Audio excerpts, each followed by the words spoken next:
So welcome to our first Arsenal Calgary podcast. We've got Sean and Jonathan here to talk with me, Conor, about all things Arsenal and something hopefully a little bit different than all the chat that we're used to hearing at the moment, which is, what did you do today? Well, the same thing as every other day at the moment. So we'll try and talk about some more interesting things. So speaking of the things that are going on right now, what do you guys think is going to happen to the rest of our Premier League season? Well, I think in England, they chose to start back play behind closed doors on June the 1st, I think. Whether that will go ahead or not, who knows? But so hopefully they can get it started then, or just void the season, or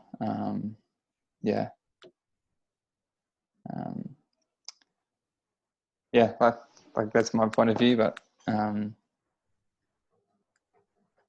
what do you guys think? Will they get it started, or will they have it voided, or? Yeah, I think they'll try to start up. I haven't heard the date when they're supposed to start. If it's June 1st, that's news to me. So I think a lot of it has to do with sponsorship money. You're seeing it in the NHL. They're wanting to start up. Did the Bundesliga start up this weekend or not? I'm not sure. But, there's 2 or 3 teams that have positive COVID cases within the teams in Germany. So I think that's going to put a damper on maybe pushing England back. I think they want to try and get it done, and it's really selfish for them to do it because of sponsorship money, I think.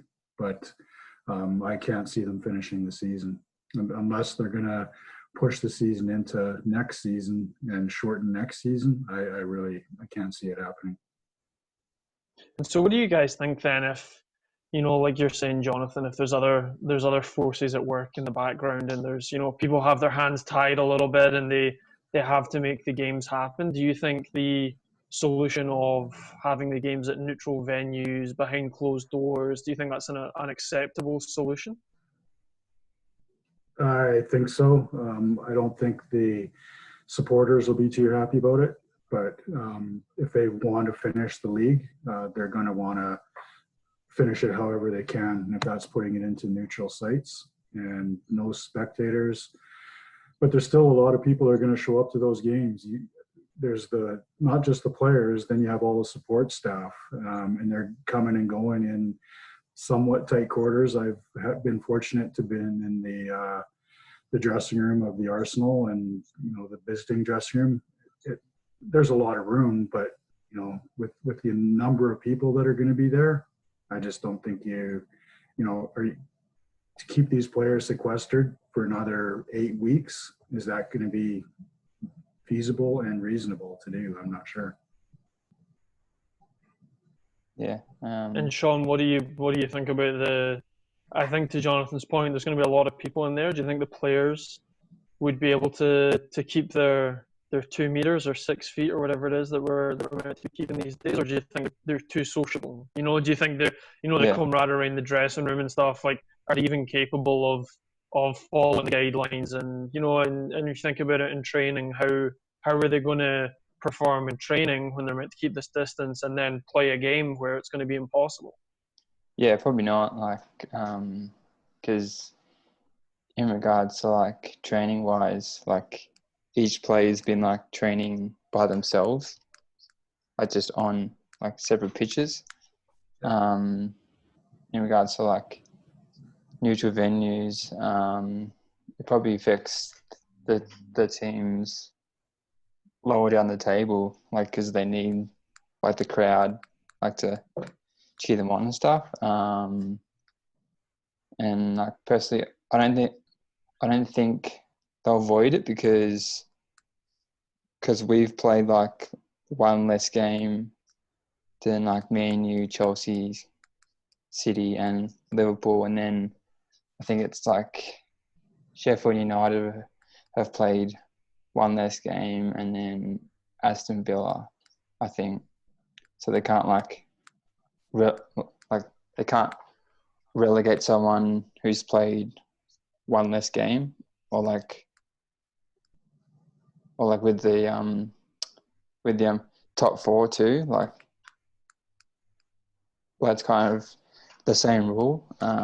So yeah, I'm not sure Yeah, I think how they'll go. there's a lot still at stake, and I know especially for us, voiding the season right now would definitely not be the best outcome if it was based on current league position. Yeah. And I know they were talking about bringing it back to the mid-season, just before New Year or whenever it is that they play the 19th game. And they were talking about doing that, and I think I saw that we were sitting ninth, so that also wouldn't be a great solution for us either. Yeah, probably not. Yeah. Yeah, So, and that's not a fair resolution either, because some teams like Arsenal, we had a bad start. We seem to be coming on at the end, and I'm sure there's other teams. You could say Liverpool is on their way down because they've lost 3 of their last 4. So is it really fair to give them the title when, if you play the next 9 or 10 games, the joke out there was that some of the statistics were that because of their poor record over the last couple of weeks before the season was halted, that they would actually be finishing where Arsenal is. So it really is difficult to say.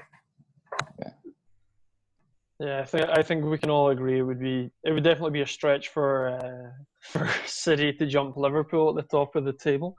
But I think even as an Arsenal fan, and in fact you guys might not share this opinion, but I think as an Arsenal fan, I'm still big enough to say that I think this year that Liverpool, despite that recent slip in form, they've really done something pretty amazing with the league, and I think they probably deserve it after their long wait as well. Yeah. Okay, let's move on to more Arsenal specific, slightly happier topics. How do we feel about Arteta? Okay, not just how do we feel about Arteta. How did you feel about Arteta? So when Arteta was announced, what went through your head? I actually wanted him before we appointed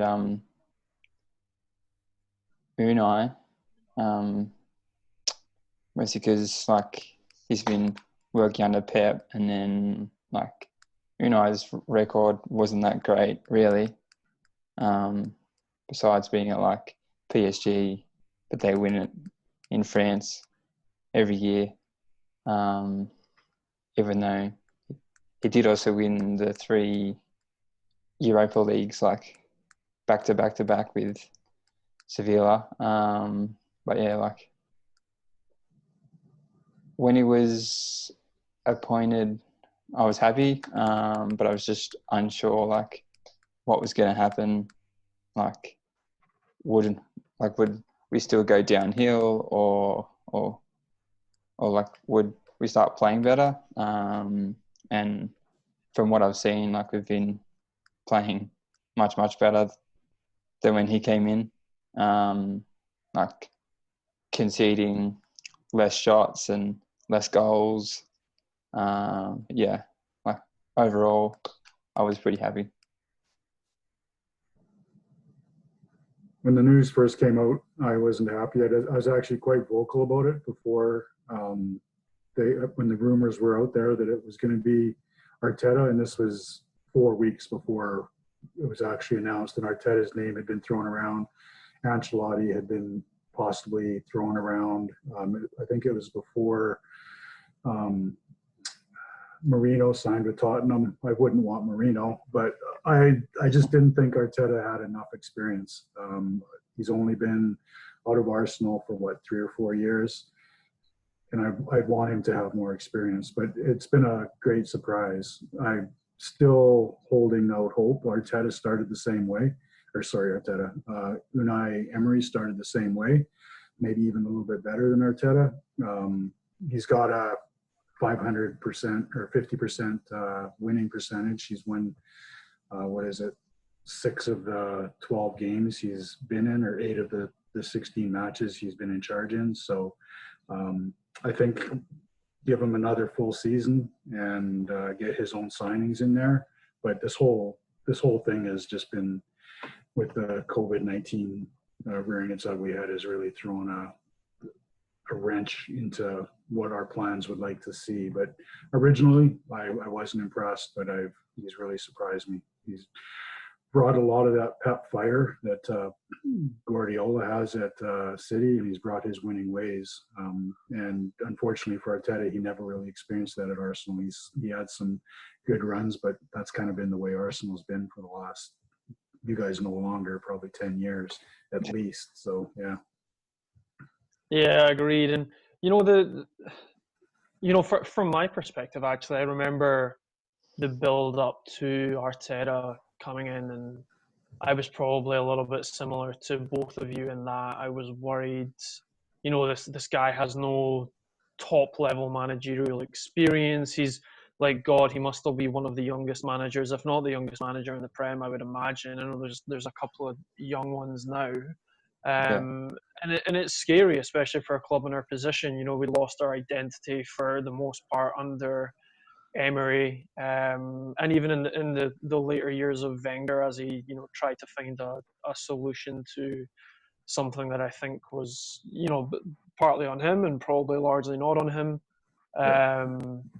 And then it's about trying to find a manager that's going to give us something that we want to watch. We want to win 100%. We want to win. Arsenal we're a huge club and we're used to winning, and we've all grown up with great teams and seen them win and seen them do amazing things. But we want to witness something on the pitch that makes us excited off the pitch. Like on the build up to a game, you want to feel, I know they're going to put in a good performance. I'm excited about that midfield trio, or I'm excited about those two playing up front. And I think that's something that Arteta's really brought back to the club, is that when we're building up to a game, especially in more recent times, I know to your point, Jonathan, you had a bit of maybe a ropey start as well, I think, as a lot of new managers do, coming in and learning the way of the club, or learning the way of the club again in Arteta's case. But yeah, I feel like we've come to something that is actually, in my opinion, remarkably Wenger-esque in terms of the way he plays. He likes to pass the ball, he likes to play it out, but he also has that pep drive, like you say, and that's something that we didn't have under Emery. We didn't have a drive, and we cast our minds back to our chance to get into the Champions League again in that final against Chelsea, and that was that was probably the end for Emery, really, and for all intents and purposes. But yeah, I think we're all excited about the next steps under Arteta and see what heights he can reach and what heights he can take the club to. Moving quickly away from the manager and back onto the pitch. Player of the season for you guys, brief as it has been. Who's been your standout? It's got to be the man up front, surely. I think if we didn't have Aubameyang, we'd be like even further down. Not Lacazette? No Lacazette? No? Nah, it's got to be. You mean Aubameyang? It's got to be Aubameyang, followed closely by Saka.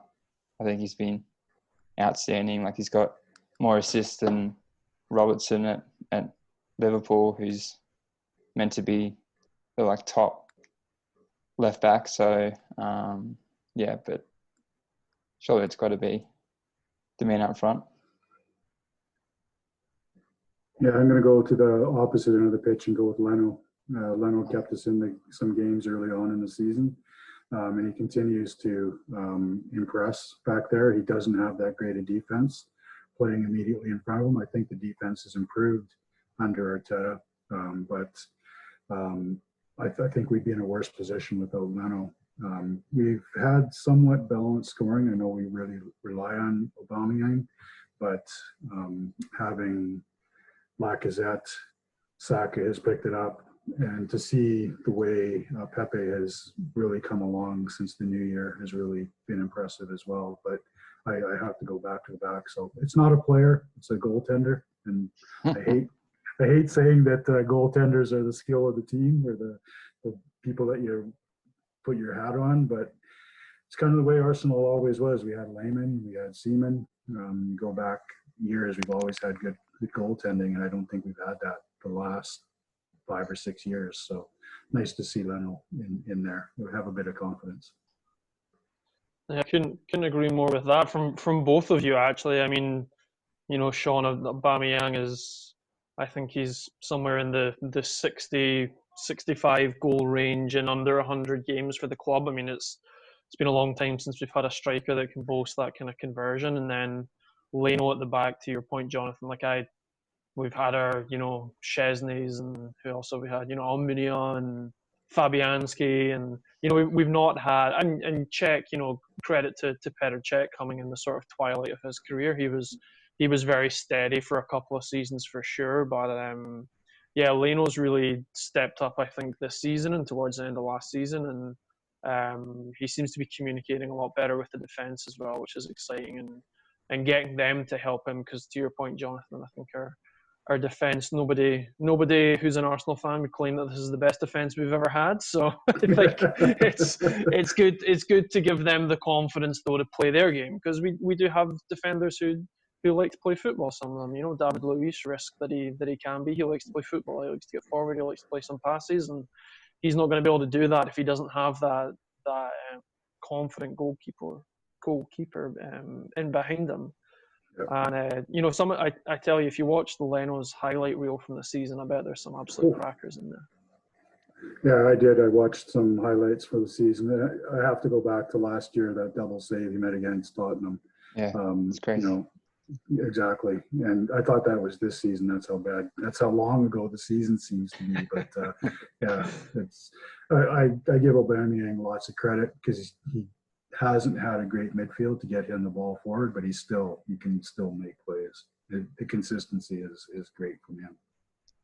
And when you think about that, Aubameyang's been played out on the left most of the time this season. Like he's had Laka up front, and then I forget the young kid's name. Pepe? No. He's like Martinelli.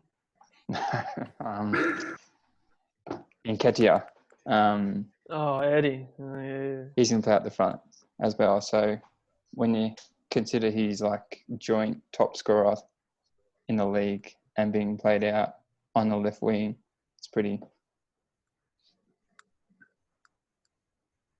Yeah, it's been an impressive season from Alba again.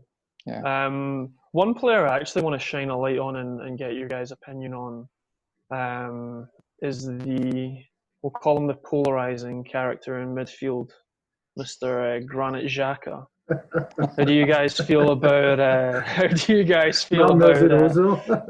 Xhaka? Yeah, no, not Mesut Ozil.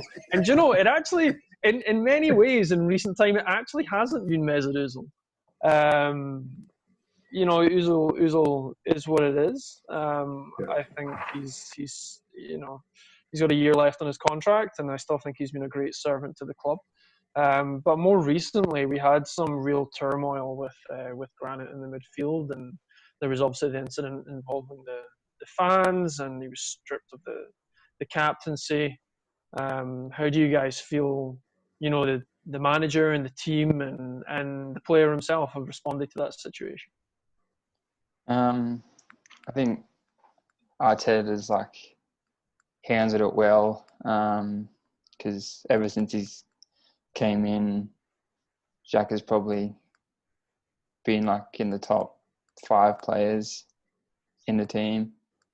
And then you compare that to under Unai, it's just night and day, basically. I think after that whole crowd thing happened and he threw the armband off, most fans would have just loved to see him go, but Arteta said, "No, stay here," and it's just been great. He's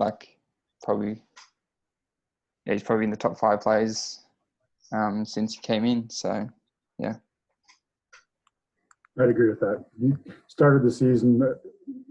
Emery's system, whatever that system was he was trying to play, just didn't work for the team that he had built around him. And I don't know if that was his fault or executive's fault with the Arsenal, but Jacques has really improved his play over the last while. But I think more impressive is that there's a lot of young guys, Willock, Ceballos. There's a lot of other midfielders that you can see will be taken over from Zaka in the years to come. So we won't, whether you love him or hate him, I personally could do without him for most of the time. He does make a lot of what I think are boneheaded plays, makes a lot of bad decisions. And again, maybe he's just not being given the proper role. And I think he was given the captaincy in ill circumstances. He shouldn't have been made the captain. I think there was better players that could have, or more leaders on the team. I'd have even given the, people are going to turn it off when I say, but, somebody like Ozil could have been the captain more than Zaka.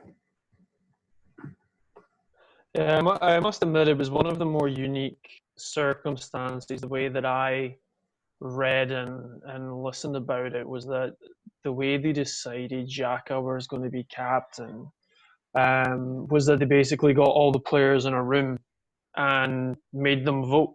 Who do you want to be captain? Who is it that you look up to in the pitch? And apparently it was almost unanimous that they wanted Granit to be the captain. Now, whether that's the difference between a leader and a captain, like whether Granit's able to lead them on the pitch and he's the guy that they look to on the pitch, that's one thing. But being able to carry the weight of the club on your shoulders is a totally different thing. And I think he showed that I'm not saying he'll never be a captain of a club again in his life, and I think he might even be the Swiss captain off the top of my head, but he certainly seemed to struggle with the pressure of captaining the club through a difficult period, and that's the captain and the manager. They're going to be the ones that face the most of the flack.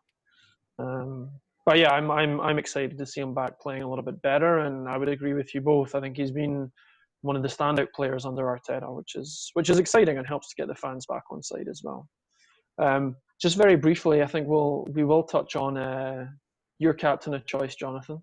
I know you raised his name already. I just threw it out there because I really can't think of anybody else that's in a position to take over the captaincy. Leno has proven himself. I meant more in general. How do we feel about Ozil? How do we feel about his performances? How do we feel about what he brings to the club? It's the same as it's been for since he got here in 2012 or 2013. He can be the best world-class player, the player that we expect to have, and he makes the money that we're paying him worth it. But then there's other times you don't even notice him. Very disappointing in the Europa League final last year. Didn't even show up. And at the start of this year, he wasn't getting any playing time. But then, you watch the game against Man U. I think it was right after New Year's or right around New Year's, and the games against Chelsea. He was fantastic. And it's the same Ozil that we've seen for the last 7 or 8 years. Yeah, it's very frustrating, I guess, when you see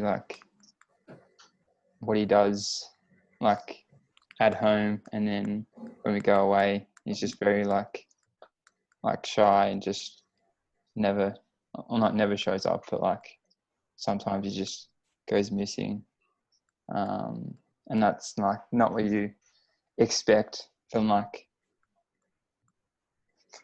player like him. If you look at I don't know, De Bruyne, for Man City, he's just consistent home, away. He's just on a much higher level than Ozil. But yeah, I'm not sure what the club might do, because he's only got 1 year left on his contract, I think. Yeah. What are you, Conor? What do you think? What do I think?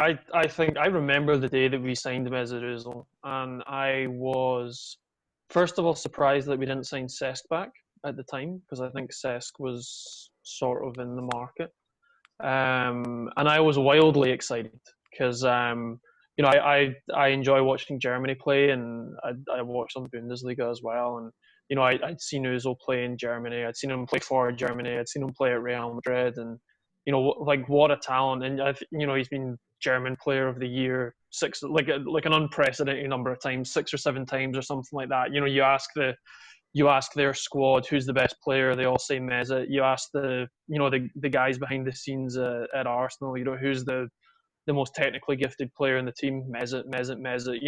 It's unanimous. His talent is undeniable, but I gotta agree with the frustration, and it makes me wonder if it's is it really him? Is it the system he's playing in? Is it the manager he's playing under? Like, how often do you see a really great player go to a club and just totally collapse? Think of your Torres at Chelsea, or your Shevchenko at Chelsea. Or I'm just going to keep picking on players that did badly at Chelsea.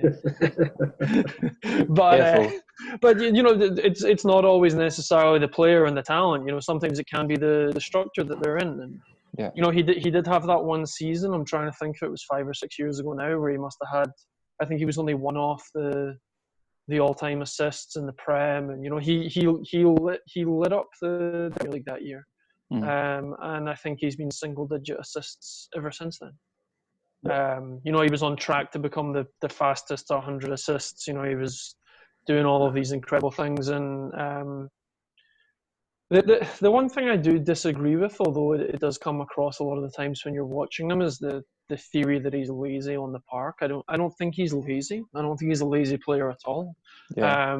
I've spent a lot of time reading up on the distances that he runs, and he's consistently the top 2 or 3 runners on the pitch. I just wonder, how is he using that legwork? If we think back to Ramsey when he was here over the past few, you knew that Aaron Ramsey was running that park. He might not have been the most talented and technically gifted player in the team, but you knew that he was running up and down that pitch all day long. You saw him making the tackles, you saw him making the crosses, you saw him darting in at the back post to try and get him the end of something. And you don't see that from Mesut, and I think that's what frustrates the fans. Not that that's ever been his game, but if you're not going to be delivering the assist, you got to show some passion. I think and you said Cesc. Cesc basically, I believe, kind of had the same talent in front of him that Mesut has in front of him. Cesc had Van Persie. Ozil has had Sanchez and Obi.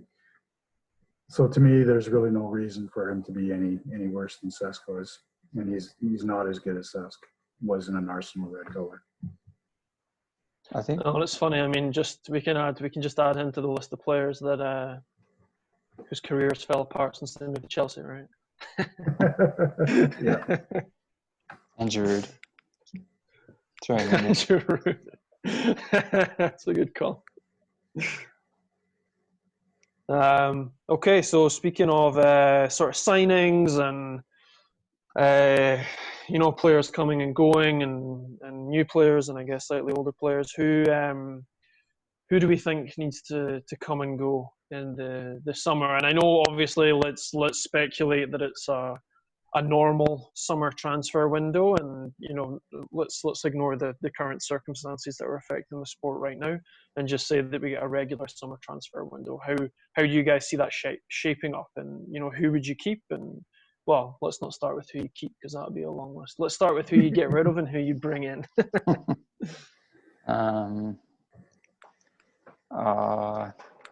Might be controversial, but I'd probably I'd get rid of Hector. I just think he's been here like 8-9 years maybe, and like how many of those seasons has been great? Like what, 2 or 3 maybe. So I'd probably start with him. Get rid of Socrates. Who else would it be? Midfielder probably wouldn't get rid of anyone. I like the partnership of Xhaka and Torreira. Who else is there? Maybe Mustafi, but he's impressed me as soon as Arteta came in as well. So Bellerin, Mustafi, Socrates. Got your axe out on that defense. I'd probably get rid of Ozil too, only because he's on the high wages. He's on like 350, I think. And then that would free up some wages for the man up top. So that's probably the 4 I'd start with. What about you guys? I'm going to piss everybody off and just say I'm going to go with Alba. I don't think we'll be able to afford him after next year, and we may as well get the value out of him this year. So I'm just going to say it, Alba. I think Pepe is showing great strides, and I think he'll continue. And he's not going to be a direct replacement, but by freeing up some cash with Alba's move, that allows you to sign somebody else. Speaking of Birmingham, would you swap him for that guy at Real Madrid, the Jovic or whatever his name is? I really don't look at players coming in. There's too many rumors of players that could come in, and they have to be the right fit for Arsenal. And I don't really concentrate on players coming in, but I support whoever comes. Just, you're speaking about the right fit there, Jonathan, and, Sean, you'd be open to selling Bellerin. And I imagine that all three of us around this conversation here are thinking that, Hector had a couple of amazing seasons, the seasons where we're still in the Champions League and he was, running past Barcelona players and, whatever else it may be, and, getting lots of aggressive crosses in there and shooting from angles and stuff like that. And, has he had that same, electrifying impact down the wing? No, I don't think he has in the last couple of seasons. He's had a couple injuries. But one of my concerns about our activity in the transfer market of late, and it kind of comes back to what we were talking about with Arteta coming in and seeing something that we want to see. It's about the root of the club and the basis that our club is built on, and for years and years and years we've had a lot of youth product coming through the academy or joining at a younger age and making their way into the first team and then spending a long time with the club. Even you can hardly say his name, but you think of people like Van Persie, who was at the club for years, and he came through the ranks. Jonathan's choking on his name, but we had you had your Ramsays and Walcott, who admittedly never quite reached the heights I think he was capable of at one stage. You had Wilshere, whose career was devastated by injury. We had thinking of injuries, Diaby. We had all sorts of players that were at the club for years and years and years, and computer's got a higher calling. I said Van Persie's name, and it was like, no, not today. Shut down. But we had this core and this understanding. Even I'm thinking of more players. Koscielny's and even Giroud was with us for a long time, and we've sold a lot of those players recently. We've sold a lot of them. Some for the right reasons, in my opinion. Some that I would have kept a hold of. I know, in my opinion, I certainly would have kept a hold of Ramsey, even though I know he. Again, I think he almost suffers from the curse that you're talking about with Bellerin there. He had 1 or 2 seasons that he was a £100 million player. We think about the season that he, scored those wonder goals in the Champions League and, scored against Dortmund, and then he scored the goal against, what was the team? Goodness me, he scored the left-footed volley. The one I'm thinking of? It came out from the corner. That was an unbelievable goal. Yeah. And we think about these players, and they were with us for years, and other pieces of the team changed around them, but we had a core, and I don't think we have that anymore. I would like to see players like Leno and Bellerin and Saka and Willock and Pepe. I would like to see them start to form that sort of a core. But is that something you guys think about? Are you worried that we've lost a lot of that Arsenal spirit in the ranks? Because there's not many of them in the team now that are Arsenal through and through. I think as much as it pains you to say it, but like the spirit may have left the club, and then it seems every player we sell tends to go on and win something. Like you brought up Van Persie. Van Persie left to United, won the league title. That next year, you can go on to Fabregas going to Barcelona, then to Chelsea. Then you got Ox going to Liverpool, winning the Champions League. Like, it's got to make you like think about what's going on behind the scenes. Like, is there just no ambition from the owner or the guy doing the transfers or the manager? It just makes you start to worry, like, in which direction are we going? So I guess to that point, I mean, like, if we're going to build a team that's going to start challenging for things again, do you guys not want to hold on to the guys who know the club and understand and have a grasp of the identity of the Arsenal that we want to see on the pitch and that we want to see winning things? Because Jonathan said earlier he wouldn't have taken Mourinho. Mourinho's a proven winner. I wouldn't have taken Mourinho either. I have very strong negative opinions towards the guy, but he's a proven winner. And even Ancelotti, I actually wouldn't have taken Ancelotti. Even though he's a proven winner. And it's about the way we play. It's the why that the players get out there, and that's what I would hate to see us end up losing if we become an in and out club. We'll end up with a group of players who may all be good on paper, but they don't understand the identity of the club that they're playing for. Hopefully that's what Arteta can bring. He has an identity with the club. He's got the Guardiola spirit and the Guardiola fire.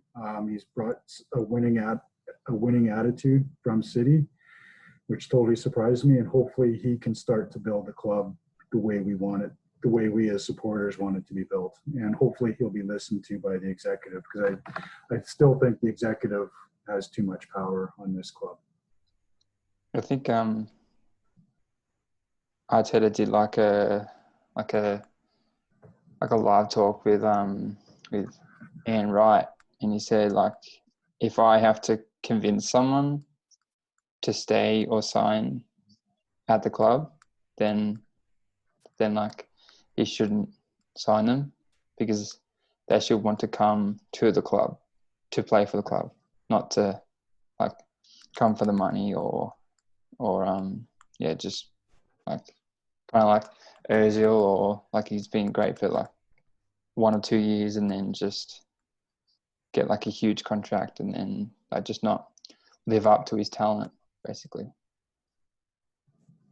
Agreed.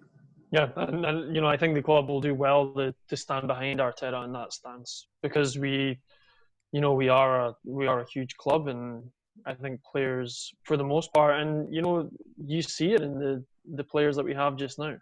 And I know I agree with Jonathan. I worry that Aubameyang might be tempted by pastures new this summer, but I think I look at players like him and Lacazette and Pepe. They're big players, and I know that Pepe hasn't quite reached the heights he reached in Ligue 1, but these are big players, and they're all very proud and excited to come out and play for the club, and you can see that behind the scenes and on the pitch. And yeah, that's what I'm excited about seeing when the team gets back. Yeah, it's fair enough. Okay, I'm gonna fire one more question at you guys, and then I think we'll wrap this little show up. Who has been? It's a positive question. We're going to move away from Van Persie and the other guys. Who has been? Cough, cough. That was natural. I didn't even put that on. Who has been your signing of the season? Who has got you excited in an Arsenal shirt this season?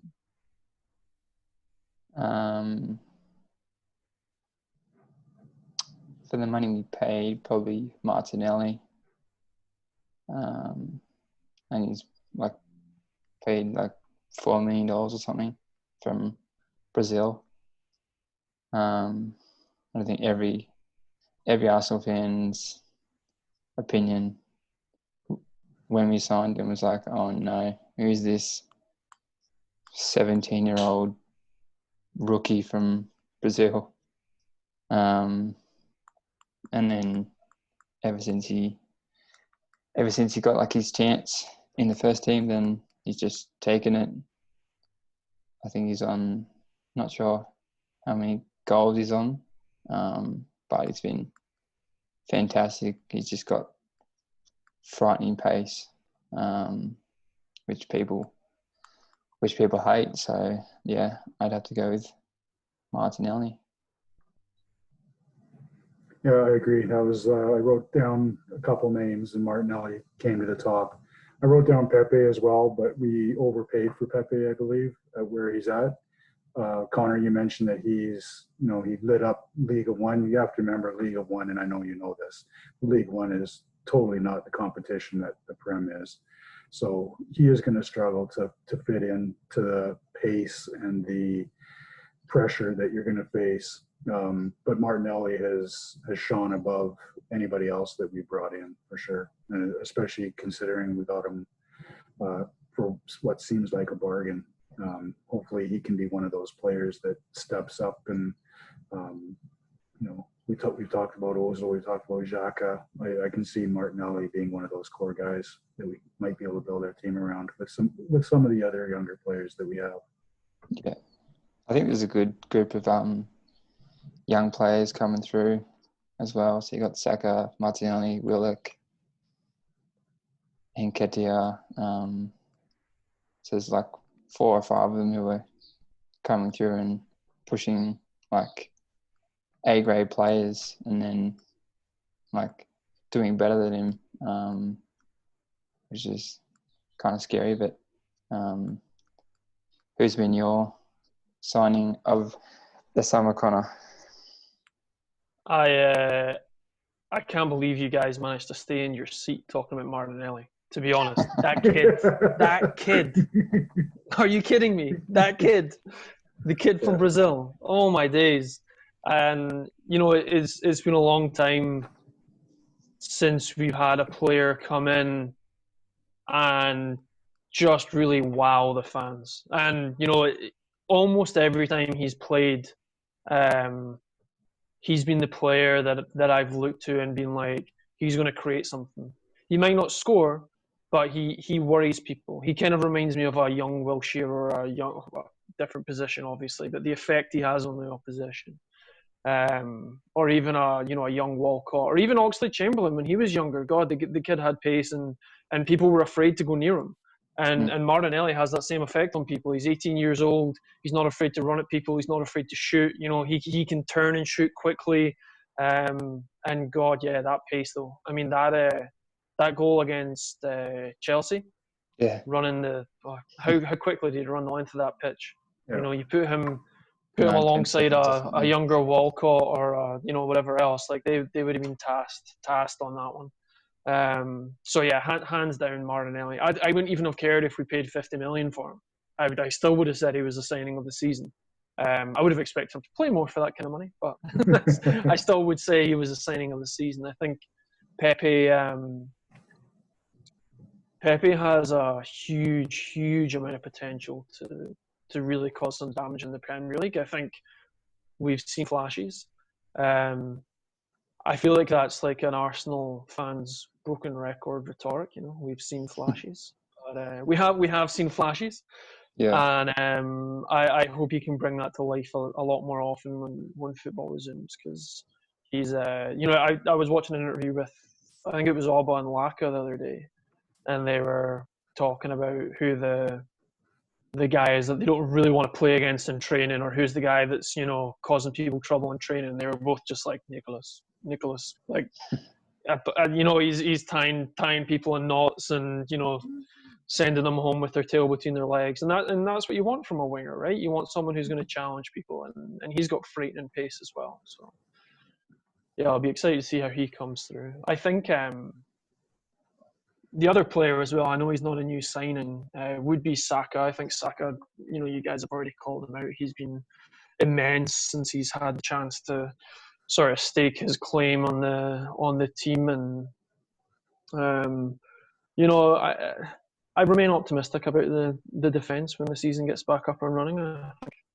When we get It makes one of us. we've got a number of injuries back there. We've got a number of injuries back there. You know, I would say Rob Holding's our best centre back, and he's injured. And you know, Chambers is, in my opinion, never going to be the world class defender that I think he had the potential to be when he was younger. But I still think he's a solid centre back, and he can fill in other positions as well as needed.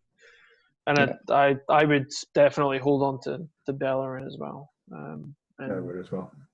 Build your back four around that. But I think, you know, back to the point, signing of the season has to be Martinelli.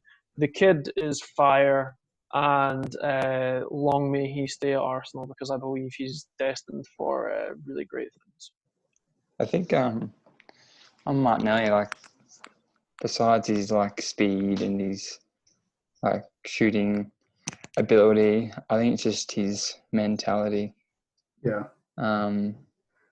You know, it's all those players that come from South America, like had like Sanchez and now Martinelli. Like, I kind of. I was going to say we can say Sanchez's name though, right? Because he sucked when he went to Man U, so it's fine. So we can say his name. Yeah. Yeah. So I kind of call Martinelli like a pest, because he just doesn't give you like a minute rest. Like, personally, I would hate that. I'd be like, go away, you firecracker, or whatever. Yeah, like his mentality is just like he wants to win like every challenge, every game, every ball. It's just, I think it's great. Yeah, it'll be interesting to see if they can keep him and Torreira, Guendouzi as well. I think three really young, promising players, topped off by Martinelli. And you keep those three players, I think, you know, we'll be back in the Champions League at the end of next year. We have one more year of being where we are. I think at the end of the 2021 season, whatever that looks like, we'll be back in the Champions League. Hope so. Whether Alba's in the lineup or not, I think the other players that we have and freeing up some cash for another player will allow us to get back there.